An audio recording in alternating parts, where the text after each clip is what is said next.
संत मत धारा आपकी सेवा में प्रस्तुत। मन दिया अहंकार आया, क्या कमाया? आत्मा दी परमात्मा खो डाला, क्या कमाया?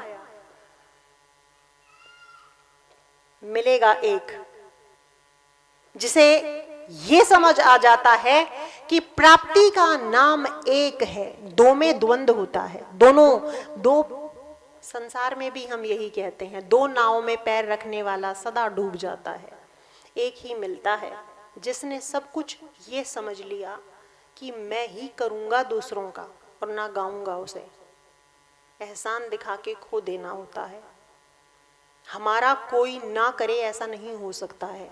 हमें समझ नहीं है, कदर नहीं है, और कोई हमारा ना करे इसमें सच में बताऊं हमारा भला है। हमें कर्ज नहीं मिलेगा। कौन चाहता है अपने पे कर्ज चढ़ाना? दूसरे हमारी सेवा करेंगे तो पुण्य हमें मिलेगा या उन्हें मिलेगा? सोचो, कर्ज चढ़ाना है क्या हमें? जो सत्संगी होते हैं उन्हें ये बात समझ आ जाती है कि तेरा अब कोई नहीं करेगा। क्यों? क्योंकि तुझे संसार से अलग कर देने का फरमान जारी हो चुका है। जिसका फरमान वहां से जारी हो जाता है उससे संसार दूर होने लग जाता है। उस पे कर्जा मालिक चढ़ने नहीं देते हैं। हमें इतनी समझ नहीं आ पाती है। शिकायतें बना लेते हैं अपने अंदर। कर्ज नहीं चाहता मालिक चढ़े हम पे, इसलिए हमारा सब सेवा आदर मान करना बंद कर देते हैं। क्यों? क्योंकि हम पे मालिक को मंजूर नहीं कि और कर्जा चढ़े संसार का। क्योंकि कर्जा चढ़ेगा, उतारने के लिए फिर आना पड़ेगा। इतनी बड़ी मेहर हमें समझ आ जाए तो हमारा जीवन बहुत आसान हो जाए, शिकायतें खत्म हो जाएं। हम किसी का करें उससे मिलेगा या कोई हमारा करे उससे मिलेगा। जिसे ये समझ आ जाती है वो इस द्वंद के पार खुद को खींच कर ले जाता है। एहसान मानता है उसका, भाई तूने मेरा नहीं किया, भला हो तेरा, तेरा कर्ज ना चढ़े, यही मेरी इच्छा है। इसी को पार कर जो जाता है उसे मालिक मिल जाता है। हम करें औरों का, इसी में हमारी ये एक है। दूसरा क्या आया? कोई करे हमारा, ये द्वंद है। एक तरफ दृष्टा है, दूसरी तरफ दृश्य है। क्या चुनेंगे?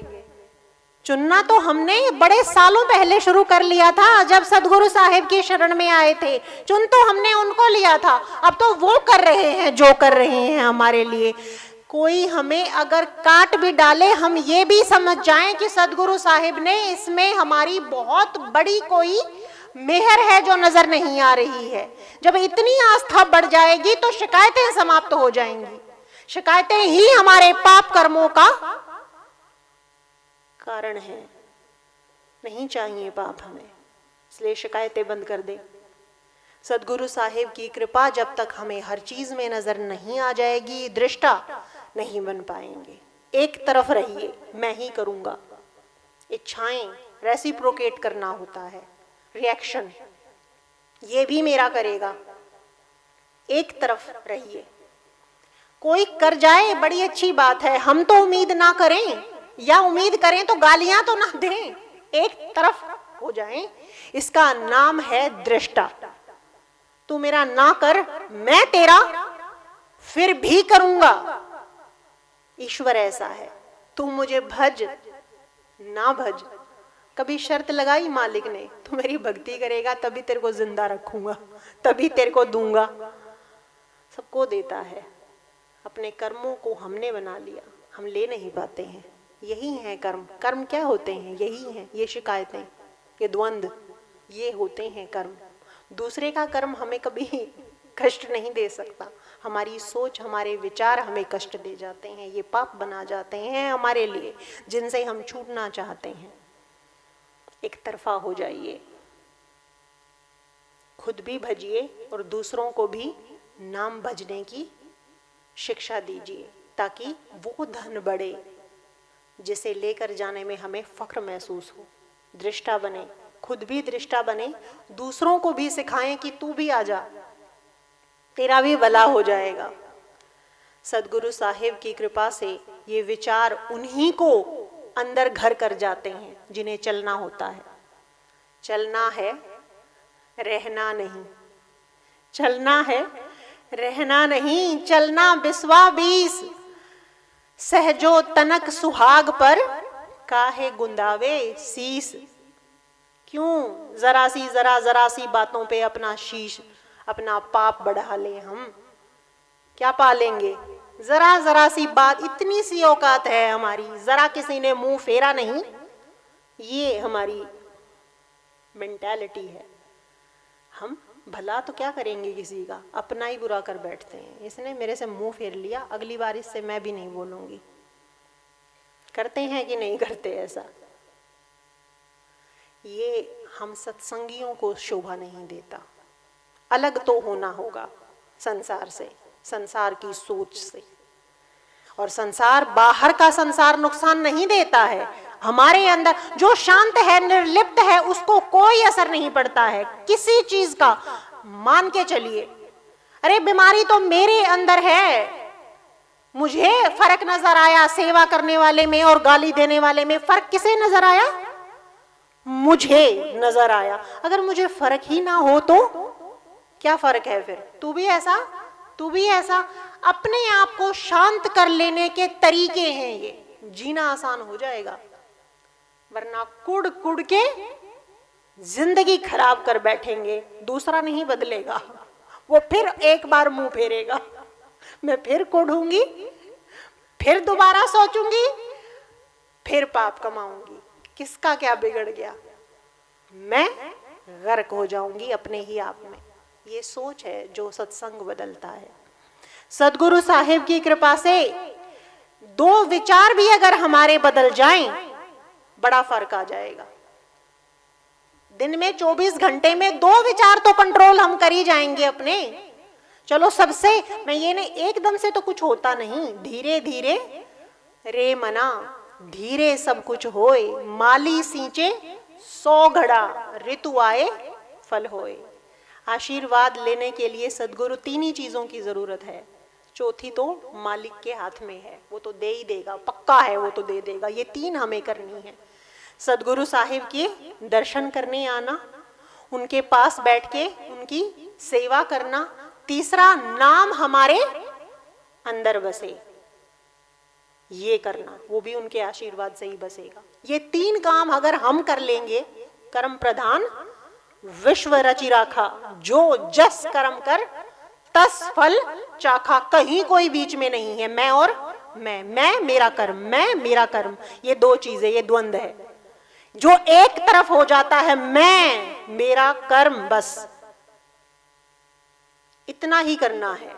ये 3 चीजें अगर हम कर जाएं, सूरज के सामने बैठी हूं, धूप तो आ ही रही है, पसीना तो उसने दिला ही दिया है, मुझे कुछ करना तो पड़ा नहीं है, बस चल के आई थी, धूप में बैठ गई। अब सूरज जाने, वो तो जानते हैं क्या करना है, हमें उनके सामने आना चाहिए। छाया में बैठ के धूप की उम्मीद करना बेकार है। जो जितना चाहता है अपने आप को दृष्टा बनाना, उसे उसके संग तो आना ही होगा। और ये मत समझिए सिर्फ आत्मा का और परमात्मा का है। देह क्यों मिली है? क्या परमात्मा पका के रोटी खिला देता है? चलो हमने नाम ले लिया, कमा के रोटी, नौकरी धंधे कमा के दे देता है क्या? नाम ले लिया तो कमा के भक्ति क्यों दे देगा? नौकरी करके पैसा हम कमाते हैं, नाम तो ले रखा है। खाना हम बनाते हैं, नाम तो ले रखा है। कर्म किया कि नहीं, तो भक्ति क्यों दे देगा? कर्म किया कि नहीं।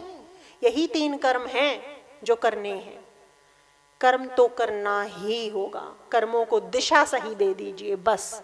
देह से देह की सेवा, मन से मन की, आत्मा से आत्मा की, चौथा वो है, वो कर लेगा अपने आप। उसकी हमें चिंता की, वो साक्षात हमारे सामने, मैं विश्वास दिलाती हूं, वो साक्षात हमारे सामने बैठे हैं। हमें दर्शन करने आने चाहिए। ये पता है क्यों कही वाणी कि गुरु को गुरु मानुष कर जानते, थे नर कहिए अंध? क्यों कहा? क्योंकि जब तक हमारा गुरु में परमात्मा का भाव नहीं होता, उनमें परमात्मा मिलते नहीं। ईंट में मिल जाए जो श्रद्धा से, वो इंसान में नहीं मिलेगा क्या? गुरु मानुष कर जानते, ते नर कहिए अंध, उन्हें वो दिखता नहीं। अज्ञानी है, अंधकार में है, जिन्हें साक्षात ईश्वर गुरु में नजर आ जाता है, गुरु में जो ईश्वर को देख पाता है, गुरु उन्हें सब दे जाता है। मुझे दिया है और मैं झूठ बोलती नहीं हूं। मुझे आज तक मैंने मालिक से मांगा, मिला ना मिला वो जाने, मैंने उनसे जो मांगा मैंने वो हर बार पाया है। मैंने हर बार पाया है। ऐसा हुआ ही नहीं कि मैंने मांगा हो वो चलकर मेरे पास आए हैं। इससे ज्यादा क्या बताऊंगी, बताने की बात है नहीं, फिर भी बता दिया। वो चलकर आएंगे हमारे पास, बशर्ते हम उन तक चलकर जाएं। कमाना तो भाव से है, देह से भी है। जब देह के बिना संसार नहीं, तो देह के बिना भक्ति भी तो नहीं। भूत भक्ति कर सकता है क्या? मन से कह लेते हैं, घर बैठ के मन से भक्ति कर लो। मन से खाना नहीं मिलता, मन से पैसा नहीं मिलता, मन से संसार भी नहीं मिलता। सोचने से क्या मिलता है? कर्म करने से मिलता है। देह मिली है तो देह का क्या करेंगे फिर? संसार के लिए ही लगा देंगे क्या देह को? ईश्वर की, परमात्मा की सेवा, जो साक्षात सेवा जब हम नहीं कर सकते, जब देह की साक्षात बैठे हैं, बता दिया है कि तेनर कहिए अंध, क्यों अंधा बनाएं फिर खुद को? क्यों अज्ञानी बनाएं हम खुद को? कम से कम और कुछ विश्वास करें ना करें, हमें अनुभव बाद में होगा, पहले हमें विश्वास होगा। मालिक की वाणी पे तो विश्वास कर ही सकते हैं कि उन्होंने कहा है, गुरु में वो है, और है मैंने देखा है। मिलेंगे, पर हमें देह से भी, मन से भी, आत्मा से भी, हर तरह से उन्हें स्वीकार करना है। जब हम उन्हें परमात्मा रूप में स्वीकार कर लेंगे, तब वे हमें परमात्मा रूप में स्वीकार कर लेंगे। भगवान कैसा है? जैसे को तैसा है। हम जैसे हैं, हमारा भगवान वैसा है। हम कैसे हैं? बस सवाल यही है कि हम कैसे हैं। वो तो जैसा है वैसा है, हम कैसे हैं, बस काम इतना ही करना है। अपनी देह को भी हम परमात्मा स्वरूप बना सकते हैं। हमें कोई छुएगा वो भी परमात्मा का एहसास कर जाए, इतनी शक्ति देह में भर सकते हैं, भर सकते हैं, बशर्ते ये 3 काम कर जाएं। कर लेना चाहिए अपने लिए। दुनिया के लिए तो बड़ी खाक छान ली, कुछ अपने लिए भी कर ले। बस ये 3 काम हम करते रहें, बाकी फल की इच्छा। अगर कुछ गलत बोल गई हूं तो मुझे क्षमा कीजिए। मेरा समझाने का, कहने का, अर्ज लगाने का मतलब यही था कि हम नर नारायणी देह में बैठे हैं। नर से पत्थर, नर से नारायण, 2 रास्ते हैं। नारायण का चुन लेंगे तो ज्यादा फायदे में रहेंगे। चुनना हमें है। जिसे जितना जल्दी गुरु की शरण मिल जाती है, कहते हैं वो उतना ही ज्यादा भाग्यवान होता है। तो हमें अपने आप को नारायण की तरफ लेकर चलना चाहिए, उल्टी दिशा में बहना नहीं चाहिए। सदगुरु साहिब की शरण में आकर उनके जैसे हो जाना, सदगुरु जिसे कहा जाता है, वो साहिब की वाणियों में हमें साक्षात नजर आ जाएगा। इसलिए मेरी आप लोगों से यही अर्जी है कि अपने द्वंद्व को मिटाकर एक की तरफ चलें। प्रेम से बोलिए श्री सदगुरु साहिब की जय हो। सतनाम साहिब।